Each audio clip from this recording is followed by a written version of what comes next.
Hello दोस्तों, 1 दिसंबर 2025 third shift के सारे अच्छे सवालों को बेस्ट अप्रोच के साथ सॉल्व करते हैं। Question number 1। एक त्रिभुज की भुजाएं 75 सेंटीमीटर, 34 सेंटीमीटर और 61 सेंटीमीटर है। 34 सेंटीमीटर लंबाई वाले भुजा के संगत इसके शीर्ष लंब की लंबाई ज्ञात करना है। यहाँ आपको दिख रहा है कि विषमबाहु त्रिभुज है एंड अधिक कोण है, ठीक है। तो उसके जब विषमबाहु त्रिभुज होता है तो उसके लिए फॉर्मूला क्या होता है? हिरोन का फॉर्मूला आता है ना, तो उसका फॉर्मूला क्या होता है? S into root under s into s minus a s minus b into s minus c. ये त्रिभुज के क्षेत्रफल का फॉर्मूला होता है, ठीक है। बराबर बोला है एक त्रिभुज क्या होता है, एक त्रिभुज का फॉर्मूला क्या होता है? हाफ इंटू आधार गुना ऊंचाई। बस यहाँ पे आपको इसे सॉल्व करना है, ये प्रोसेस। उसके बाद मैं कैसे आप जल्दी से इस एग्जाम में सॉल्व कर सकते हैं वो प्रोसेस बताऊंगा। पहले इसे सॉल्व कर लेते हैं। कितना है? 5 और 9 1 10 का 0, हाथ में बचा 1, 8 3 11 11 6 17, 170। 170 को 2 से डिवाइड करेंगे तो 85 रूट अंडर में करेंगे इंटू 85 में 75 जाएगा 10 गुना 34 85 में जाएगा तो 5 में से 4 गया 1, 8 में से 3 जाएगा 51 गुना और 85 में से 61 जाएगा तो 5 में से 1 गया 4, 8 में से 6 गया 2, ठीक है। आधार कितना? 34 बोला ना, लंब रखना है, हाइट आपको निकालना है, ठीक है। यहाँ से अब करते हैं इसको तोड़ने के लिए। 17 25 85, 5 दूना 10, 70 तिया 51 एंड 8 तिया 24, ठीक है। इक्वल्स टू हाफ गुना 34 गुना ऊंचाई। अब यहाँ 2 17 है, 1 17 2 17, 17 बाहर निकल जाएगा, 5 1 2 5 बाहर निकल जाएगा, 2 नए। उसके बाद कितना? 3 है तो हाथ निकल गया, 5 निकल गया और 3 निकल गया, 8 दूना 16, ठीक है। 16 का करेंगे तो 4 बाहर निकल गया, ठीक है। ये आउट हो गया, ये भी निकल गया, 5 2 8 का 16 गुना करे 17 निकल गया, 3 बाहर निकल गया। ये इतना आया बराबर हाफ 34 गुना ऊंचाई, ठीक है। अब यहाँ से काट देते हैं। 17 दूना 34, 2 से 2 कट गया, 5 से 15 चौके 60, हाइट कितना आ गया हमारा? 60 आंसर आ गया, ठीक है। तो इस तरह ये मैथ यहाँ सॉल्व हो गया एक अलग प्रोसेस से। अब देखिए अलग प्रोसेस जो मैं एग्जाम में सॉल्व करूंगा ये है, क्योंकि ये अधिक कोण है, ठीक है। देखिए ये एक राइट एंगल सॉरी एक ट्राइंगल है, अधिक कोण है यहाँ पर, क्योंकि अब दिख रहा भुजाएं का फाइंड करना कि अधिक कोण है न्यून कोण, अगर आपको पता है तो ठीक है, नहीं पता तो आप मुझे बताइएगा, मैं एक वीडियो में इसे क्लियर कर दूंगा, ठीक है। अब मान लीजिए ये है एक 75, ये है 61 और ये है यहाँ से यहाँ तक 34 है। जो ये एंगल बन रहा है 34 ना, ये त्रिभुज के अंदर नहीं बन के बाहर बन रहा, अधिक कोण बन रहा, ठीक है, इसलिए ये हो रहा। अब यहाँ पे एक शीर्ष लंब डाल दिया गया।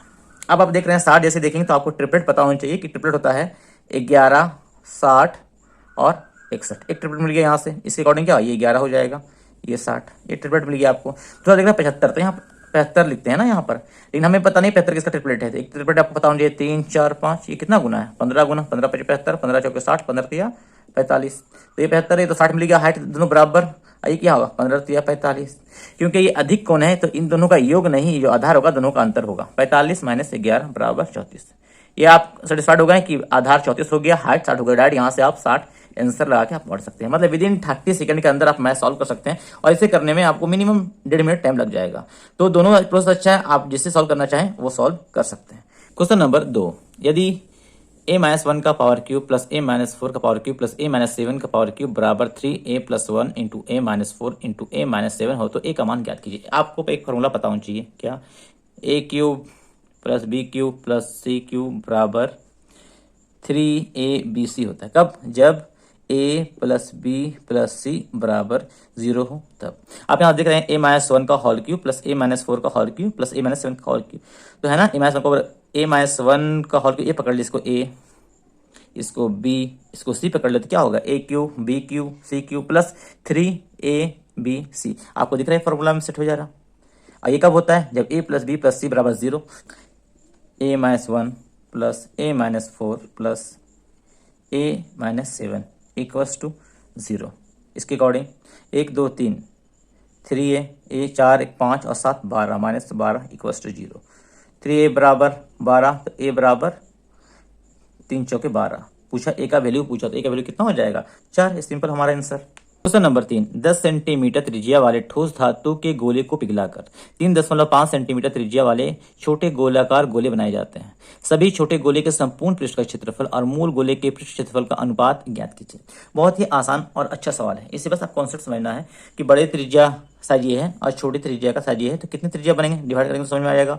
तो गोले का आयतन क्या होता है? गोले का आयतन 4/3 पाई आर क्यूब में क्या है 10.5 इंटू 10.5 इंटू 10.5 बराबर, ये भी हो जाएगा 4/3 पाई 3.5 इंटू 3.5 इंटू 3.5 है ना।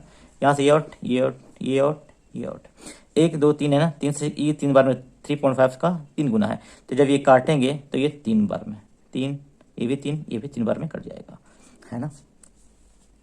तो कितने गोले बना सकते हैं है ना। तो टोटल यहाँ पे मैं एक्स लेट कर लिया था, कितने बना सकते हैं? तो x इक्वस टू 3 × 9 = 27, ठीक है। अब बोले हैं सभी छोटे गोले का संपूर्ण पृष्ठ क्षेत्रफल, तो गोले का संपूर्ण क्षेत्रफल क्या होता है? गोले का संपूर्ण पृष्ठ क्षेत्रफल होता है 4 पाई r²। r कितना है हमारा छोटे का? 3.5 इंटू 3.5 कितना है टोटल? 27 है ना छोटे का। उस तरफ मूल क्या है? 4 पाई r², 10.5 ये हो गया। अब यहाँ से देखिए, ये तो ये और दिख जाएगा आपको। यहाँ से जब काटेंगे तो ये 1 2 है, ये कट जाएगा 2 बार में, 3 है ना, तो ये 3 ये 3, ठीक है। अब 3 से काटेंगे, 3 9 27, 3 3 9, तो 3:1 हमारा मूल। क्वेश्चन नंबर 4, एक शिक्षक 15 एक समान परीक्षा फोल्डर तैयार कर रहा है। प्रत्येक फोल्डर में 8 प्रश्न पत्रक, 6 उत्तर पत्रक और 1 पुस्तिका है, जिसमें 27-3/6 + 4 अतिरिक्त पृष्ठ है। शिक्षक सभी 15 फोल्डरों के लिए कुल कितने पृष्ठ और शीट तैयार करेगा? ये सवाल कुछ भी नहीं, देखने में इतना बड़ा है। अगर आप एग्जाम में आप देख के ऐसे क्वेश्चन छोड़ते हैं या फिर डर जाते हैं तो आपसे मैथ आपसे नहीं बनेगा। एग्जाम में सॉल्व करने का सबसे अच्छा तरीका क्या है ना, कि इसे आप क्वेश्चन को बारीकी से पढ़ें और समझें कि क्या कह रहा है क्वेश्चन में। बस इस तरह के क्वेश्चनों का एक ही इलाज है, क्या है? आपको बस समझना है कि क्वेश्चन क्या कह रहा है। क्वेश्चन कह रहा है कि 15 एक समान परीक्षा फोल्डर तैयार करता है, मतलब 15 परीक्षा फोल्डर तैयार करता है। एक फोल्डर में 8 प्रश्न पत्र हैं, 6 उत्तर पत्रिका है और एक पुस्तक पत्रिका है, जिसका इतने अतिरिक्त पृष्ठ, इतने मतलब ये दिया है ताकि आप देख के डर रहे हैं क्या है और स्किप कर रहे हैं। पर कुछ नहीं, क्या है इसमें? 27 में से 3 गया 4, 6 24 4 8, इसका टोटल सोल्यूशन क्या है? 8। 27 3 4 6 24 4 8, बस क्या बोला था है ना। टोटल आपको निकालना है। टोटल कितने पत्र है? इधर का 8, 6 है उत्तर पत्रिका एंड 8 है। टोटल कितने हैं? 8 16 6 22। बोला टोटल कितने से? 15 एक समान कर रहे हैं, तो 15 हो गया। 15 दूना 30 का 0, हाथ में 3, 15 30 3 33, 330। ये हमारा आंसर। बस ऐसे सवालों को आप ऐसे क्या, हर एक सवालों को आपको पढ़ के बारीकी समझना है, एक एक लाइन सही से पढ़ें और उसका मीनिंग क्या है ये समझने की कोशिश करें। अगर आप मैथ्स का मीनिंग समझ जाते हैं तो 50% मैथ वहीं सॉल्व हो जाता है।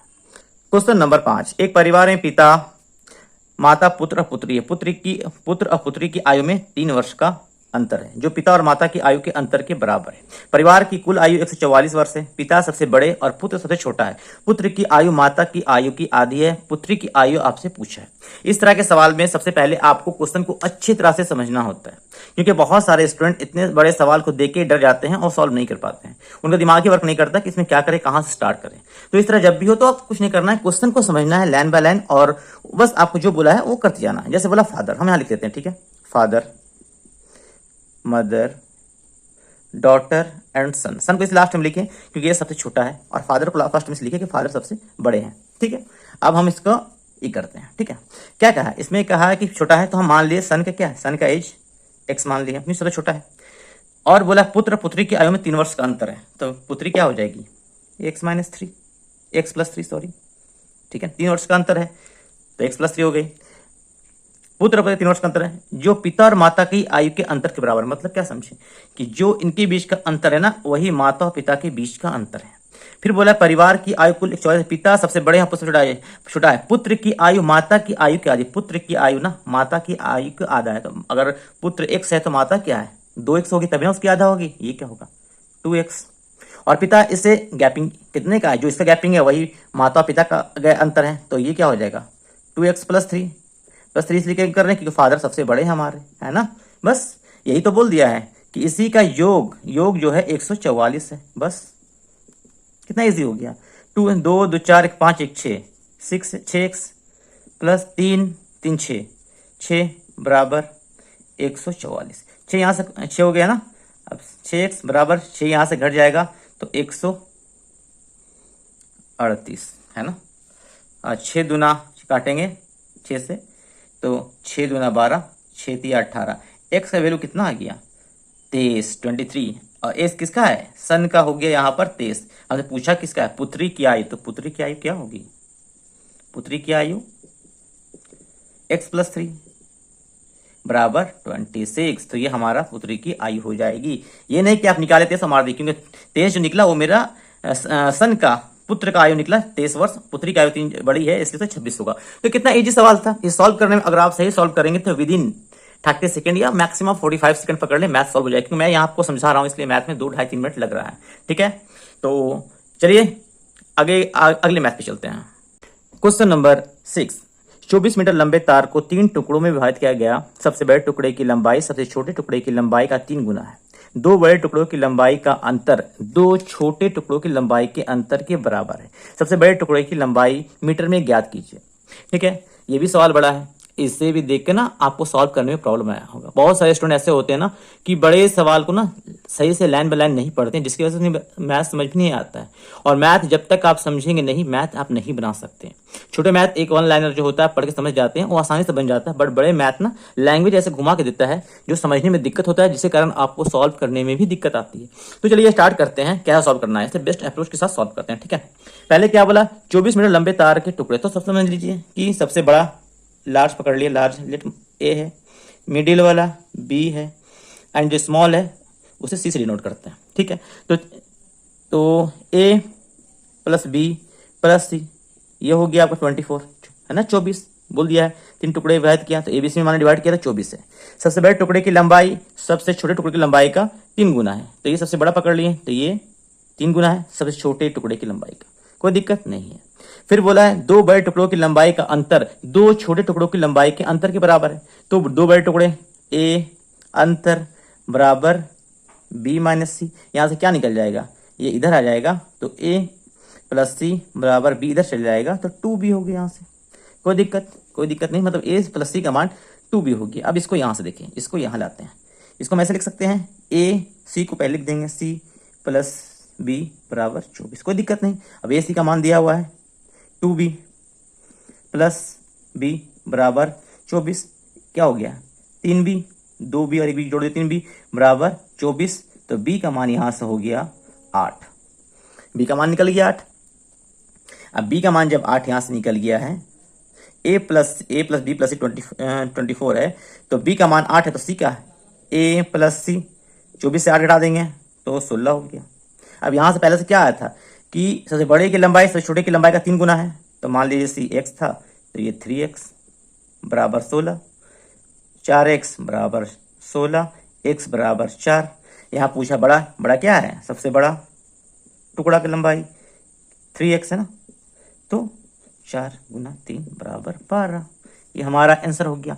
कुछ भी दिक्कत हो सॉल्व करने में, इसका मेन रीजन एक ही है कि आपको क्वेश्चन लाइन बाय लाइन पढ़ना और समझना है। ये लाइन जो था आपको समझना है, जैसे ये लाइन से ये लाइन निकाल लें, ये करने के बाद ही आपको समझ जाना चाहिए। बस मैंने क्या किया, जो लिखा है उस अकॉर्डिंग, क्योंकि बड़े सवालों को आप ट्रिक्स करने जाएंगे तो समझ में नहीं आएगा और गलती होने के चांसेस है। जहां पे ट्रिक की जरूरत होगी या इजिली ऑप्शन सॉल्व कर सकते हैं, मैं वहां पे पूरी कोशिश करूंगा आपको प्रोवाइड करने की। ठीक है, तो आज के लास्ट क्वेश्चन था। इसके बाद वाले वीडियो में कोशिश करूंगा कि और जल्दी जितने टफ क्वेश्चन है और जिनको बनाने में प्रॉब्लम होती है, ऐसे जिनके लैंग्वेज टफ हो, समझने में दिक्कत आ रही हो, उस तरह के जितने सवाल है मैं कोशिश करूंगा कि जितनी जल्दी हो सके मैं इस मंथ ही सारे की वीडियो अपलोड कर सकूं, ताकि आप उसका बेनिफिट उठा सके। मेरे दोस्त, आने वाले टाइम में और भी रीजनिंग के कुछ सवाल है, मैं उन्हें भी प्रोवाइड कर दूंगा जो एग्जाम में रिपीट होंगे। मैं आपको लिख के देता हूँ कि जो मैथ आपको बता रहा हूँ, आप ये करके जाएंगे ना तो 25 में 25 आपका कहीं नहीं जाएगा, क्योंकि यही आप एग्जाम में अटकेंगे तो ये सब मैथ में ही अटकेंगे। मैं लिख के कह रहा हूँ, मैं जानता हूँ कि मैं एग्जाम दिया हूँ तो मुझे पता है कि अगर आप अटकेंगे तो जो मैं सवाल करवा रहा हूँ उस सवाल में ही आप अटकेंगे। बाकी जो इजी सवाल होता है ना, 18 से 20 सवाल इजी होते हैं, वो आराम से आप बना सकते हैं। लेकिन जो जहाँ गलती या आप छोड़ेंगे कैलकुलेशन की वजह से या मिस्टेक होगा, वो इस जो हम 5-6 सवाल करवाते हैं डेली की वीडियो में, आप यहीं पर अटकेंगे। तो मैं आपसे काइंडली रिक्वेस्ट करूंगा कि इस वीडियो को देख के जाएं एंड मैथ को प्रैक्टिस करके जाएं। तो मेरे प्यारे दोस्तों, अगर आपको मेरी वीडियो अच्छी लग रही है तो दोस्तों के साथ शेयर करें, लाइक करें, कमेंट करें। अगर आपको कुछ समझ नहीं आ रहा है तो कमेंट में जरूर बताएं, और समझ में आ रहा है तो भी कमेंट करें कि हाँ मैथ अच्छी है, आप कमेंट में हमें बताएं, ताकि मुझे मोटिवेशन मिले और मैं और भी अच्छे प्रोसेस के साथ और अच्छे मैथ्स को यहाँ मैं सॉल्व कर सकूँ। ठीक है, तो चलिए दोस्तों, मैं अगर अभी तक आपने मेरे चैनल को सब्सक्राइब नहीं किया है तो सब्सक्राइब कर ले। मिलते हैं अगले वीडियो में। थैंक यू, जय हिंद।